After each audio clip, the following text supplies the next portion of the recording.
प्रिय मित्रों, बहुत बहुत नमस्कार। इस वीडियो में मैं आपका हार्दिक स्वागत करता हूं। आज 12 अगस्त को अंतर्राष्ट्रीय युवा दिवस है। स्वामी विवेकानंद जी युवाओं के प्रेरणा स्रोत रहे हैं और उनका मानना है कि उठो, जागो और तब तक मत रुको जब तक लक्ष्य की प्राप्ति न हो जाए। इसी क्रम में एक पुस्तक जिसका नाम लेटर टू ए स्टूडेंट, मैंने कभी लगभग 20 साल पहले इसको खरीदा था और इस पुस्तक की कीमत मात्र ₹3.5 थी। इस पुस्तक को जब मैंने पढ़ा तो मैंने पाया कि इस पुस्तक में बहुत सारे ऐसे बिंदु हैं जो कि छात्रों के लिए बहुत ही ज़्यादा महत्वपूर्ण हैं। तो लीजिए इस वीडियो में इसी पुस्तक के कुछ महत्वपूर्ण बिंदु जो कि बच्चों के जीवन को परिवर्तन करने में बहुत ज़्यादा भूमिका निभा सकते हैं, मैं उनको आपको द्विभाषी रूप में प्रस्तुत कर रहा हूं। इस पुस्तक की शुरुआत में लेखक लिखते हैं कि एक घोड़े को एक तालाब तक ले जाया जा सकता है लेकिन उसे पानी नहीं पिला सकते। अर्थात one can take a horse to a pound but none can make it drink. तो उसमें ये बताते हैं कि हम बच्चों के लिए अच्छा रास्ता तो बता सकते हैं, पर बच्चों को या किसी भी अध्येता को उस रास्ते पर चलने का प्रयास तो खुद ही करना होगा। अब वो कौन कौन से प्रयास हैं उनको देखिए। एक बात और वहां पर वो बताते हैं, in town and city is the havoc created by television, cinema and ब्लेरिंग loud speaker much disturbs the studies of students. कस्बे और शहर में टेलीविजन, सिनेमा और लाउड स्पीकर द्वारा पैदा किया गया शोर छात्रों की पढ़ाई में काफी बाधा डालता है। अब इस बिंदु पर थोड़ा ध्यान दें कि जो बच्चे ग्रामीण क्षेत्र में रहते हैं वो ये सोचते हैं कि हमारे पास तो शहरी जैसी सुविधाएं नहीं है, लेकिन आप इसके उल्टे और विपरीत देखिए। यह पुस्तक क्या कहती है कि आप बहुत भाग्यशाली हैं अगर आपके पास टेलीविजन, सिनेमा और स्पीकर वगैरह या बड़े बड़े इस तरह से आसपास में कार्यक्रम नहीं होते, क्योंकि इससे शोर पैदा होता है और आपके एकांत में बाधा पड़ती है और आपके पढ़ाई में व्यवधान होता है। वहां पर सबसे पहले पॉइंट क्या बोलते हैं, first and foremost as soon as you will have a wash and after प्रणाम to God and to your parents. सबसे पहले आप जैसे ही सुबह उठते हैं, स्नान करते हैं, तो प्रणाम कीजिए भगवान को और अपने माता पिता को। ये अच्छे बच्चों की निशानियां हैं। दूसरा point, those who neglect their studies do not deserve to be called students. जो लोग अपनी पढ़ाई की उपेक्षा करते हैं वे छात्र कहलाने के लायक नहीं हैं। अर्थात जो व्यक्ति अपने आप को छात्र समझता है या अध्येता समझता है या विद्यार्थी समझता है, उसको ये कोशिश करनी चाहिए कि वो पढ़ाई को इग्नोर ना करे, पढ़ाई से प्यार करे, पढ़ाई को अपना समझे। Study regularly according to a timetable. प्रत्येक बच्चे को जो अच्छा बनना चाहता है, अपने भविष्य को अच्छा बनाना चाहता है, उसको एक अपना टाइम टेबल बनाना चाहिए। और केवल टाइम टेबल से काम नहीं चलेगा, टाइम टेबल को बनाने के बाद नियमित रूप से रेगुलरली उसके अनुसार अध्ययन भी करें। Utilise every minute of the time. You not only will you be able to revise all the lessons, but you will truly build up a great personality. समय के हर मिनट का उपयोग करें। आप न केवल इससे सभी पाठों को रिवीजन करने में सक्षम होंगे, बल्कि आप वास्तव में एक महान व्यक्तित्व का निर्माण करेंगे। तो इस पॉइंट में क्या बताते हैं, प्रत्येक मिनट का उपयोग कीजिए। इससे आपका हर एक पार्ट रिवीजन भी हो जाएगा और आपके अंदर एक ग्रेट पर्सनैलिटी डेवलप भी हो जाएगी। It is best for you to go to bed at 10 in the night and wake up at 5 in the morning. Sound sleep at night is most essential for your mind to be calm, steady and stress throughout the day. रात में 10 बजे बिस्तर पर जाना और सुबह 5 बजे उठना आपके लिए सबसे अच्छा है। रात में अच्छी नींद आपके दिमाग के शांत रहने और पूरे दिन तनाव मुक्त रहने के लिए सबसे जरूरी है। और आप देखेंगे किसी भी महान पुरुष को जिन्होंने सफलता प्राप्त की, वो प्रातःकाल जल्दी उठते थे। ऐसा नहीं है कि प्रातःकाल उठने वाले सभी लोग मतलब जो लेट उठते हैं वो असफल ही होते हैं, लेकिन वो स्वस्थ भी होते हैं और उनका जो मस्तिष्क है वो ज़्यादा तीव्र गति से काम करता है। जो लोग सवेरे पढ़ते हैं वो कम समय में ज़्यादा ग्रहण करते हैं। Must prepare a suitable time table your self. एक अपने लिए उपयुक्त समय सारणी खुद तैयार करें कि किस विषय को कितना समय और मुझे कब देना है। After your bath you should allot some time for prayer and meditation. This is very helpful in developing a balanced and healthy mind. There are two great advantages of bathing in cold water. Firstly, the body and mind will remain active and fresh. Secondly, this is very helpful for the observance of brahmacharya. वही कहते हैं सवेरे जब आप नहा लें तो नहाने के बाद कुछ समय भगवान की प्रार्थना करें, उसमें ध्यान लगाएं।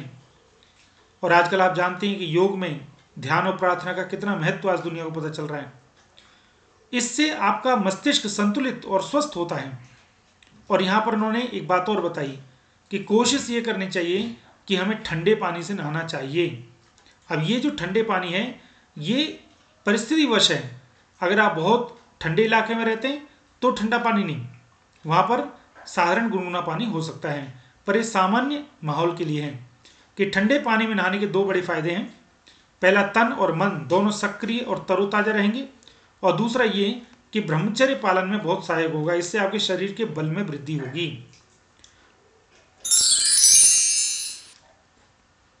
ये पॉइंट बहुत इंपॉर्टेंट है। Prepare before going to school and revise after returning home. Please make an experiment with this for just 3 months. You will be surprised with the results.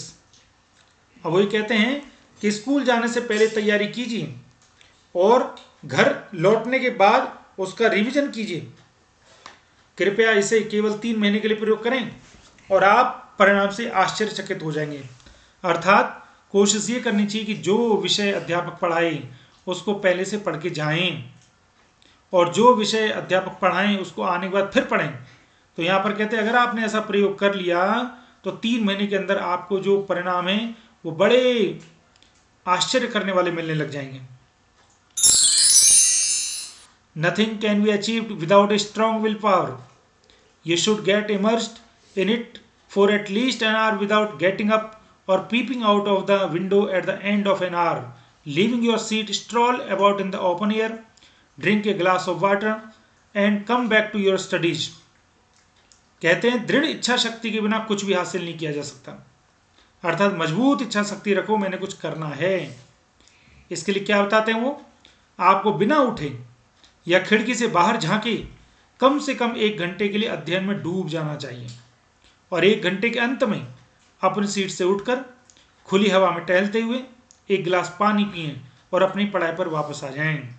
अर्थात हमें 1-1 घंटे की सिटिंग करनी चाहिए, और सिटिंग के टाइम पर मन हमारा इधर उधर नहीं भटकना चाहिए, और 1 घंटे के बाद या आसपास हम उठ करके पानी पिएं, थोड़ा टहलें। Always keep a dictionary with you. If you learn the correct usage of every word, your command over the language will grow. कहते हैं एक शब्दकोश हमेशा अपने पास रखिए, एक डिक्शनरी। क्यों? यदि आप शब्दकोश पढ़ेंगे तो आपको प्रत्येक शब्द का सही उपयोग समझ में आ जाएगा कि किस जगह पर किस शब्द का प्रयोग करना है। इससे धीरे धीरे आपका भाषा पर अधिकार बढ़ जाएगा। I hope you do have a table and chair.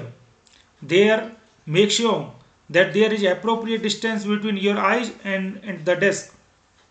वही कहते हैं राइटर कि मुझे आशा है कि आपके पास एक मेज और कुर्सी होगी। वहाँ सुनिश्चित करें कि आपकी आंखों और डेस्क के बीच उचित दूरी हो। अब ये देखिए बच्चे क्या करते हैं, बिस्तर पर पढ़ते हैं, लेट करके पढ़ते हैं।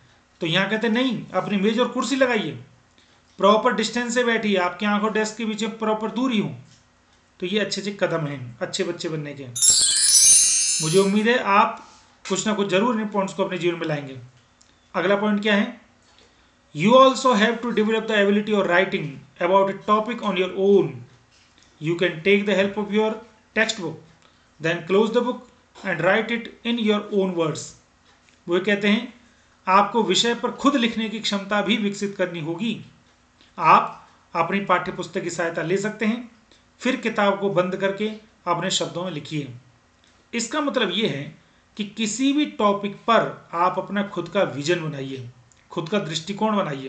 तो इसके लिए क्या है, पहले विषय को पढ़िए, आप अपना लिखना शुरू कीजिए। लिखने के लिए आप पहले पाठ्यपुस्तक से और पढ़ सकते हैं और बाद में फिर उसको अपने शब्दों में लिखिए। इससे क्या है कि आप अपने दृष्टिकोण को लिखने में समर्थ होंगे। बहुत अच्छा point. On Sundays and other holidays you should get the 3 or 4 of your classmates for group study and after that hold group discussions and exchange thoughts। जब भी हमारे पास अवकाश मिले, रविवार हो या कोई और छुट्टी का दिन हो, उस दिन आप अपने दोस्त 3 या 4 दोस्तों को लेकर के एक ग्रुप डिस्कशन करें, समूह अध्ययन करें और उसमें समूह चर्चा में आप अपने विचारों का आदान प्रदान करें। इससे आपके अंदर अपने विचारों को आदान प्रदान करने की शक्ति आएगी। बहुत अच्छा पॉइंट है ये। Hearing is always very effective. सुनना हमेशा बहुत प्रभावी होता है। अर्थात जब भी कोई व्यक्ति बात करे तो आप ऐसी प्रवृत्ति न पैदा करें कि मैं सुनाना चाहता हूं। आप पहले सुनिए, कि जो बहुत अच्छे वक्ता होते हैं वो पहले बहुत अच्छे श्रोता होते हैं।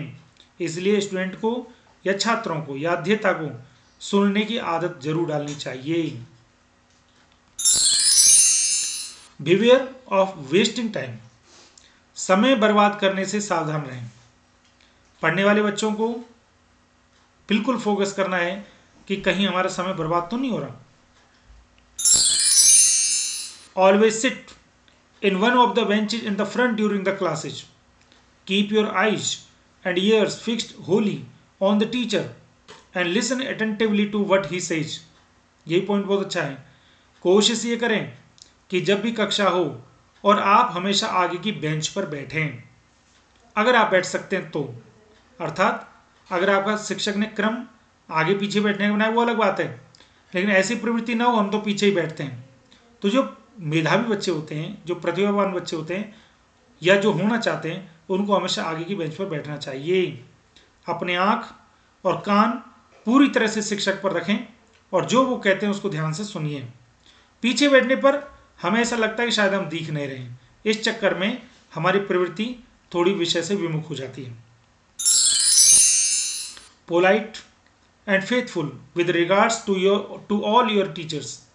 अपने शिक्षकों के प्रति विनम्र और सम्माननीय व्यवहार रखें। अर्थात हमेशा अपने टीचर्स के साथ बड़े प्यार से बोलें, बड़े शिष्टाचार से बोलें। The secret of good memory power is repeated reading and understanding। अच्छी स्मरण शक्ति का रहस्य बार बार पढ़ना और समझना है। इसका अर्थ ये हुआ कि जो बच्चे किसी टॉपिक को बार बार पढ़ते हैं, बार बार समझने की कोशिश करते हैं, उनकी स्मरण शक्ति अच्छी हो जाती है। You must love your lessons। आपको अपने पाठों से प्यार करना चाहिए। अपने पाठों से, अपने विषय से, अपनी पुस्तकों से, अपने अध्ययन से, क्योंकि उनसे आत्मीयता हो जाती है, फिर हमें वो समझ में आने लगते हैं। ये भी बहुत अच्छा पॉइंट है। Proper quantity of nutritious food. ऐसा नहीं है कि हम पढ़ने वाले छात्र हैं तो हम केवल पढ़ाई पर ही ध्यान दें। पढ़ाई पर ध्यान देने के साथ साथ हमें ये भी ध्यान रखना है कि हमारी बॉडी को पौष्टिक भोजन उचित मात्रा में मिल रहा है कि नहीं मिल रहा है। तो बहुत हेल्दी डाइट भी बहुत ज़रूरी है। Do exercise.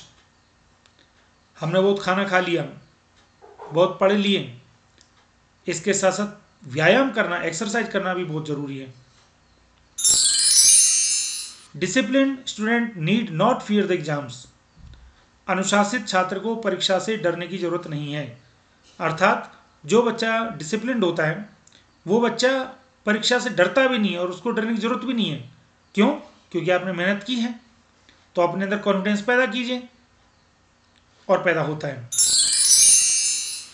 Self confidence mean faith in your own strength, faith in your studies.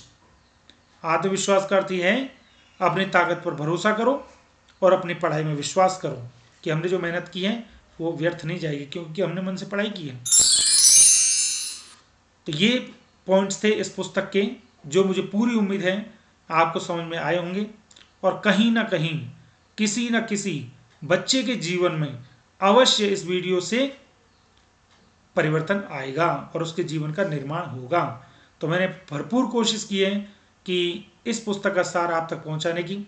अगर आपको मेरा प्रयास अच्छा लगा हो तो मेरे इस वीडियो को, मेरे इस चैनल को लाइक करें, शेयर करें, सब्सक्राइब करें, और अन्य कोई समस्या हो या अन्य कोई सुझाव हो तो आप मेरे दिए गए ईमेल पर संपर्क करें। आपका बहुत बहुत धन्यवाद।